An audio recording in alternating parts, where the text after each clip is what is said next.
அனைவருக்கும் வணக்கம். இந்த வார பலன் மிதுன ராசிக்காரர்களுக்கு இந்த தேதிக்குள் நீங்கள் எடுத்த வேலையை முடித்து லாபம் காண்பீர்கள். ஸோ இந்த வாரம் உங்களுக்கு எப்படி இருக்குன்னு பார்க்கலாம். ஃபர்ஸ்ட் உங்களுக்கான ஃபேவர் என்ன அப்படின்றத பார்க்கலாம்.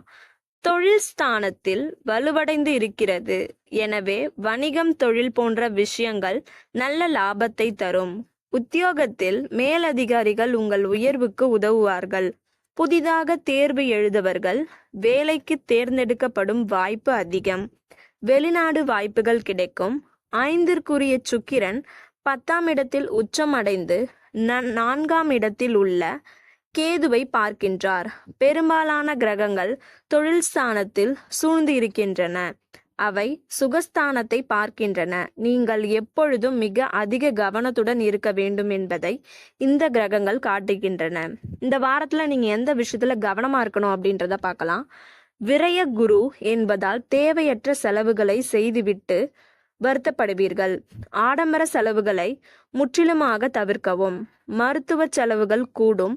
வேளாண்மைக்கு உணவு சாப்பிட முடியாமல் போகலாம். அலைச்சல்களும் அதிகரிக்கும். தாயாரின் உடல்நிலையில் கவனம் தேவை.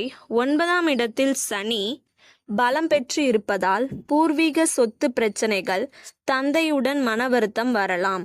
ராசிநாதனே 12ஆம் தேதி முதல் வக்ரமாவதால் உங்கள் முடிவுகளே உங்களுக்கு எதிராக போகும். வேலைக்கு சாப்பிட முடியாமல் போகலாம். மிகுந்த கவனம் தேவை. இந்த வாரம் நீங்க செய்ய வேண்டிய பரிகாரம்: சனிக்கிழமை பெருமாள் கோயிலுக்கு செல்லுங்கள். செவ்வாய்க்கிழமை விநாயகர் கோவிலுக்கு செல்லுங்கள். குறைகள் நீங்கும்.